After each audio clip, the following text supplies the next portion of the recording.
प्रधानमंत्री मोदी ने राष्ट्र के नाम संदेश में आज पाकिस्तान को सबसे बड़ा संदेश दिया। प्रधानमंत्री मोदी ने कहा कि टेरर और टॉक एक साथ नहीं चल सकता।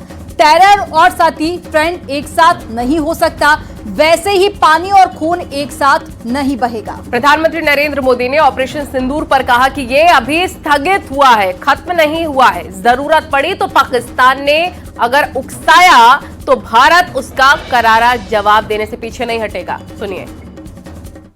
भारत की आक्रामक कार्रवाई के बाद पाकिस्तान बचने के रास्ते खोजने लगा।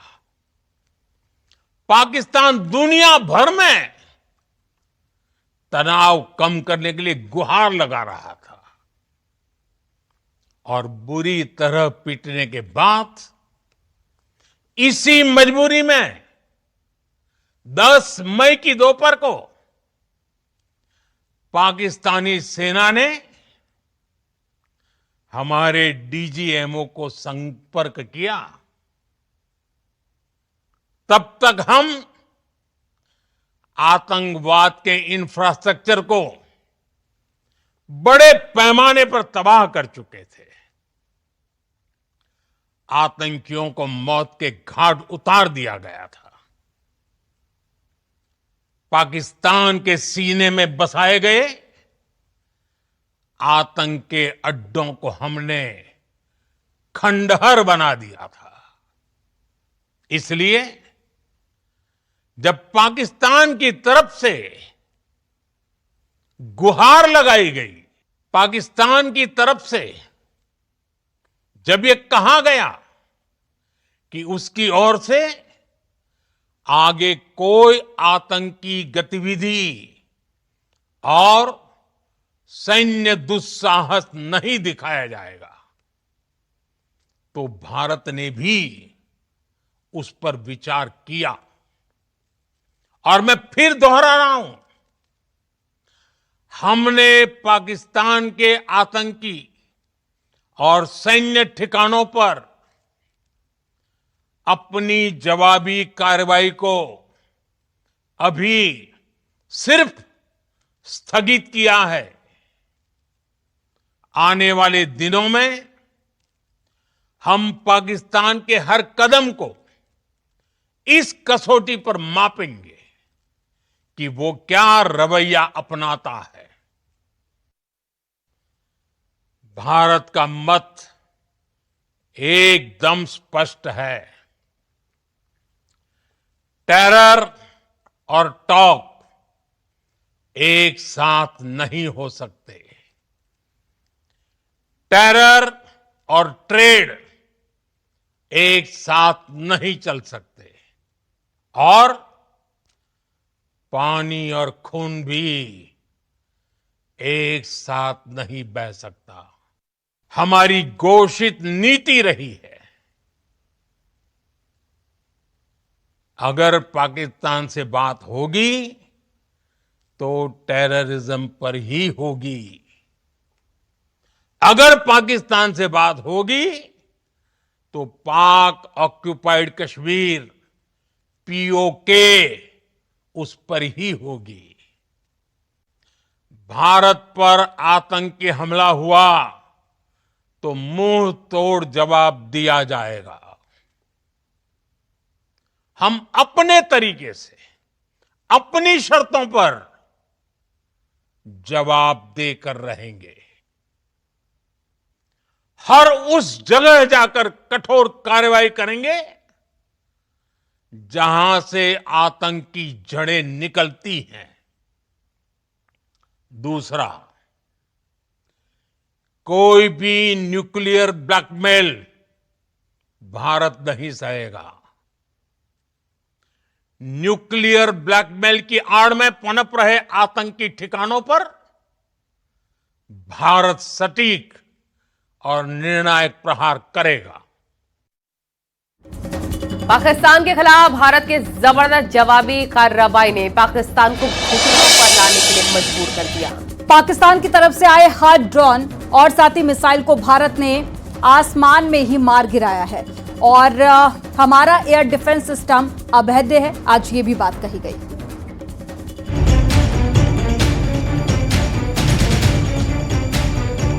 ऑपरेशन सिंदूर में भारत के जरिए पाकिस्तान के खिलाफ अब तक जवाबी हमले की जानकारी भारतीय सेना ने दी। भारतीय सेनाओं के ऑफिसर ने बताया कि 7 मई को पाकिस्तान में आतंकी ठिकानों पर हमला किया गया, जिसके बाद पाकिस्तान की सेना ने आतंकियों का साथ दिया। हमारी लड़ाई आतंकवाद और आतंकियों के खिलाफ है, पाकिस्तान के खिलाफ नहीं। पाकिस्तानी सेना ने आतंकवादियों का साथ देना उचित समझा और इस लड़ाई को अपनी लड़ाई बना ली।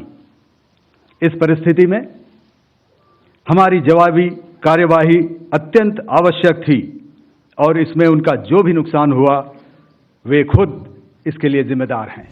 सेना ने साफ तौर पर बताया कि पाकिस्तान समर्थित आतंकवादी भारत में लगातार मासूमों को निशाना बना रहे थे, लेकिन पहलगाम तक उसके पाप का घड़ा भर चुका था।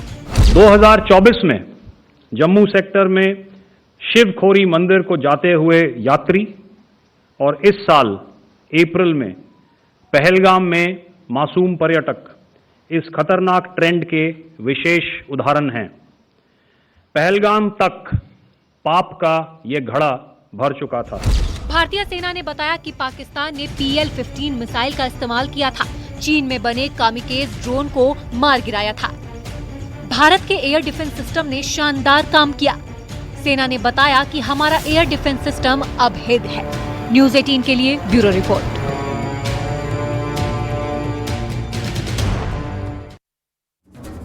भारत और पाकिस्तान के बीच में 7 मई से जारी संघर्ष पर भले ही सीजफायर हो गया, लेकिन कांग्रेस और बीजेपी के बीच में राजनीतिक बयानबाजी अभी भी जारी है। अब देखिए, कांग्रेस ने पूछ लिया है कि जब संघर्ष भारत और पाकिस्तान के बीच है तो अमेरिका को हस्तक्षेप करने का अधिकार किसने दिया? अमेरिका के राष्ट्रपति सीज फायर की जानकारी क्यों दे रहे हैं? इसी पर देखिए रिपोर्ट।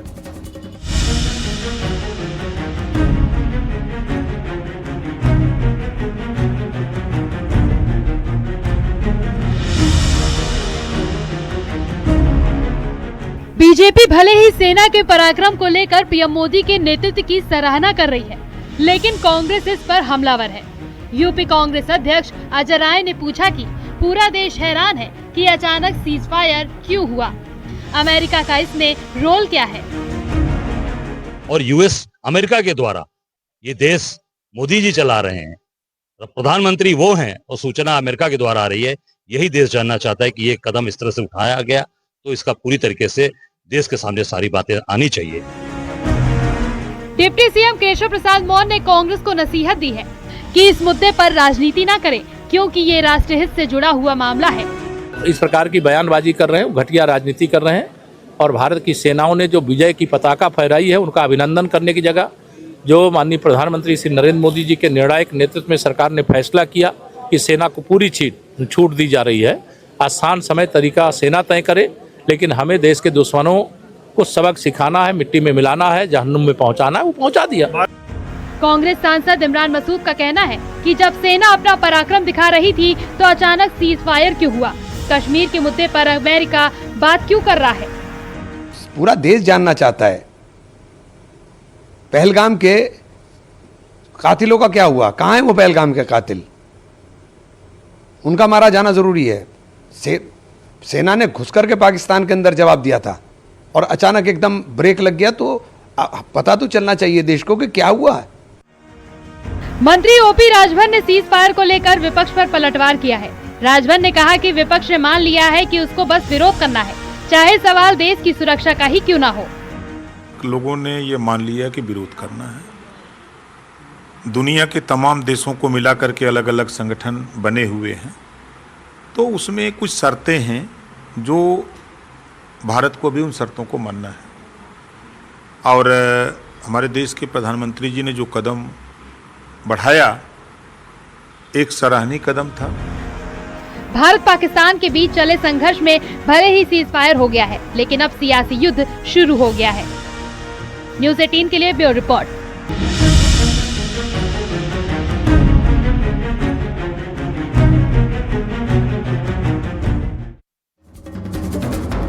भारत और पाकिस्तान में डीजीएमओ स्तर की बातचीत हुई है। उन्होंने साफ कहा है कि हमारी लड़ाई आतंकवाद और आतंकवादियों के खिलाफ थी, इसलिए आतंकी ठिकानों पर हमला किया, लेकिन पाकिस्तान ने आतंकवादियों का साथ देना ही सही समझा। भारतीय सेना ने बताया कि सीमा पर फायरिंग न करने पर सहमति बनी है। सीमा पर तैनाती घटाने पर भी बात हुई है। एक दूसरे पर आक्रामक कार्रवाई न करने पर भी सहमति बन गई है।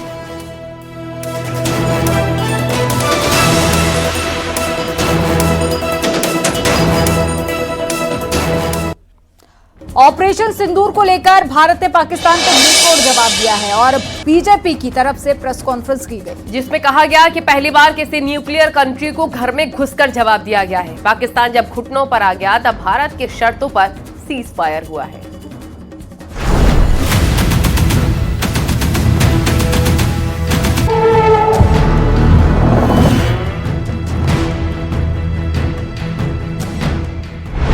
ऑपरेशन सिंदूर को लेकर बीजेपी ने प्रेस कॉन्फ्रेंस में कहा कि भारत की तरफ से पाकिस्तान पर करारा प्रहार किया गया। बीजेपी प्रवक्ता संबित पात्रा ने दावा किया कि भारत ने राफेल से पाकिस्तान पर जबरदस्त हमला किया। जिस समय 6 और 7 के रात के बीच ये पूरी कार्यवाही हो रही थी, राफेल विमान द्वारा स्काल्प और हैमर मिसाइल्स के माध्यम से 23 मिनट के अंदर 23 मिनट्स के अंदर एक विंडो था, जिस विंडो के अंदर ये 9 के 9 आतंकवादी ठिकाने उन्हें ध्वस्त कर दिए गए। 23 मिनट में पूरा विश्व ने देखा। बीजेपी ने बताया कि पहली बार विश्व में किसी देश ने पाकिस्तान जैसे न्यूक्लियर देश को उसके घर में घुसकर जवाब दिया।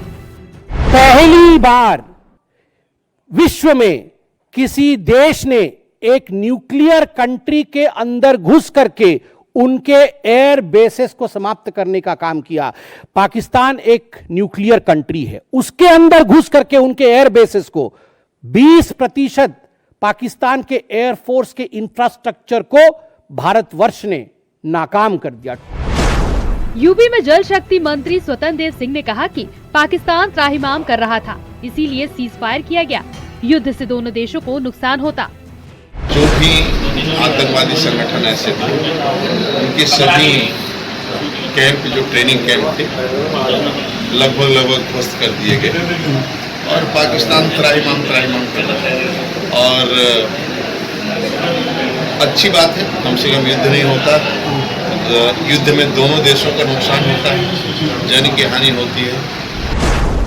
मंत्री जयवीर सिंह ने कहा कि ऑपरेशन सिंदूर अभी सिर्फ होल्ड पर है। पाकिस्तान ने अगर फिर हमला किया तो इस बार करारा जवाब मिलेगा। ऑपरेशन सिंदूर को स्थगित किया है। जो भी निर्णय भारत सरकार के थे, क्या वो जल्द समझौता रद्द करने का हो या अन्य लगातार अविरल निर्णय लिए गए, उन सब पर, उन सब स्टैंडों पर भारत सरकार आज भी कायम है। ऑपरेशन सिंदूर पर भारत के एक्शन और पाकिस्तान के हमलों के मुंहतोड़ जवाब पर बीजेपी नेताओं ने सेना के शौर्य को सलाम किया। न्यूज़ 18 के लिए ब्यूरो रिपोर्ट।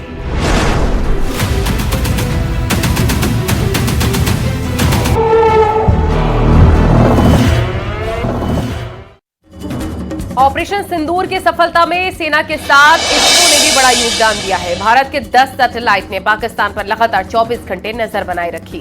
पहलगाम हमले के बाद में भारतीय सेना ने पाकिस्तान को सबक सिखाया है। फिर तीनों सेनाओं ने कैसे आतंकी ठिकानों को ध्वस्त किया है, आपको रिपोर्ट में दिखाते हैं।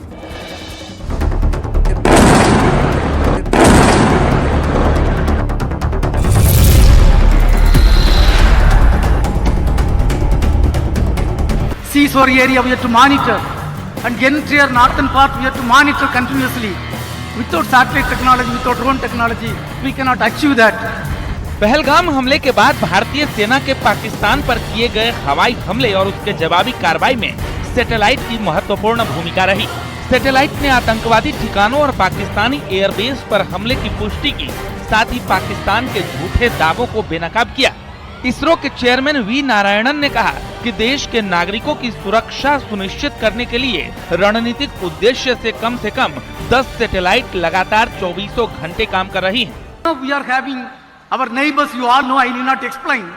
If we have to ensure safety of this country, we have to really serve through the satellite. We have to monitor the entire 7,500 kilometer seashore area. We have to monitor, and entire northern part we have to monitor continuously. Without satellite technology, without drone technology, we cannot achieve that. Today I am happy to inform that at least 10 satellites are continuously working, 24/7 working for the strategic purpose to ensure safety and security of the citizens of this country. Pahalgam हमले के बाद भारतीय सेना ने पाकिस्तान को सबक सिखाया है। उसने आतंक को पालने वाले दुश्मन देश के दहशतगर्दों के आतंकी ठिकाने को निशाना बनाया।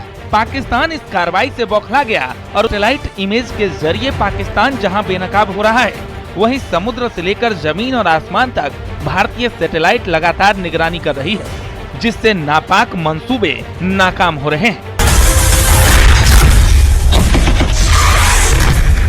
Bureau report, news 18।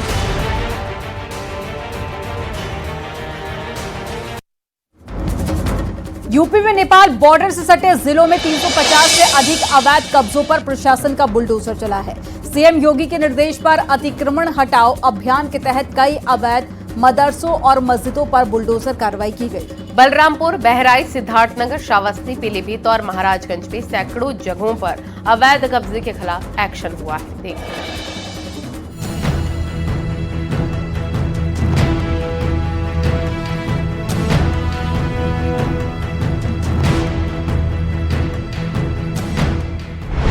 महाराजगंज में नेपाल से सटे इलाके में अवैध जमीन पर प्रशासन का बुलडोजर चला।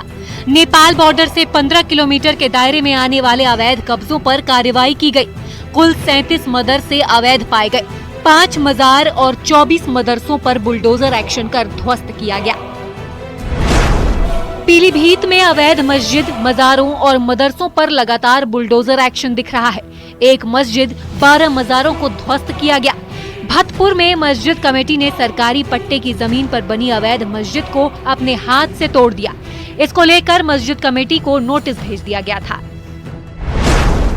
बहराइच में अवैध मदरसे पर बुलडोजर एक्शन जारी है। यहाँ पंचायत भवन की जमीन पर अवैध कब्जा करके बनाए गए मदरसे की बिल्डिंग पर बुलडोजर चला।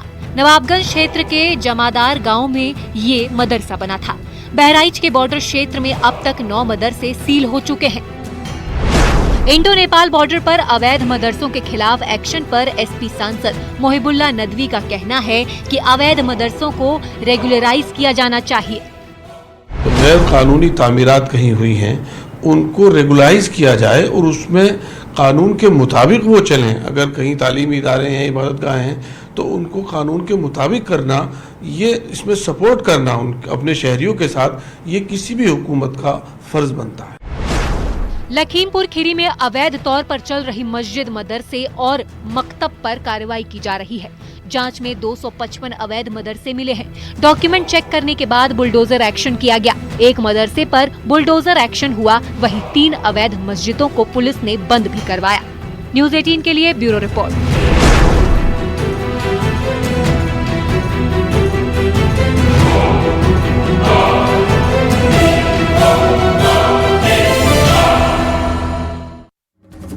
वहीं गोरखपुर में सीएम योगी ने जन कल्याणकारी योजनाओं की बड़ी सौगात दी है। सीएम योगी ने मॉडर्न अर्बन फैसिलिटेशन सेंटर और senior citizen day care centre का लोकार्पण किया। दोनों योजनाएं गोरखपुर को स्मार्ट शहर बनाने की दिशा में एक बड़ा कदम मानी जा रही हैं। आपको रिपोर्ट दिखाते हैं। सीएम योगी ने गोरखपुर शहर को 2 बड़ी जन कल्याणकारी योजनाओं की सौगात दी।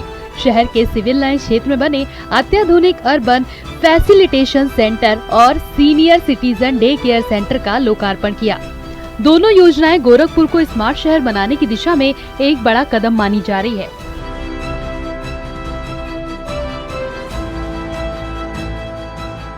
अभी पिछली बार हम लोगों ने गार्बेज प्लांट का उद्घाटन किया था। उस समय सांसद जी नहीं आ पाए थे, लेकिन आज वे आए हैं और आते ही उनकी नजर सबसे पहले पड़ी कि वो बोले कि शीश महल किसका है। हमने कहा शीश महल नहीं, ये अर्बन फैसिलिटेशन सेंटर है। शीश महल तो रामगढ़ ताल के किनारे है। ऊपर जाकर के वो पार्षदों के एक रूम में बैठ गए, कहे कि अगर मैं इसको अपना कार्यालय बना देता, तो मैंने कहा पार्षदों को फिर शीश महल दे दीजिए। गोरखपुर के सिविल लाइन में करीब 2.5 करोड़ की लागत से डे केयर सेंटर बनाया गया है। इस सेंटर में बुजुर्ग सुबह 9 बजे से शाम 6 बजे तक रह सकेंगे। इस डे केयर सेंटर में बुजुर्गों के लिए लाइब्रेरी, इंडोर गेम, योग हॉल और कैफेटेरिया बनाया गया है। ब्रिटेन ने लगभग 200 वर्षों तक भारत पे शासन किया। उस ब्रिटेन को पछाड़ करके दुनिया की 5वीं बड़ी अर्थव्यवस्था 2022 में भारत बना था और आज हमारा देश जापान को पीछे करते हुए दुनिया की 4थी बड़ी अर्थव्यवस्था बना है। इसके लिए हम प्रधानमंत्री मोदी जी का, केंद्रीय मंत्रिमंडल का और उन सभी लोगों का जो भारत के आर्थिक विकास में योगदान दे रहे हैं, उन सभी का हृदय से अभिनंदन करते हैं। करीब 12 करोड़ की लागत से बने अर्बन फैसिलिटेशन सेंटर में नगर निगम से जुड़ी सभी सेवाएं एक जगह मिल सकेंगी। न्यूज़ 18 के लिए ब्यूरो रिपोर्ट।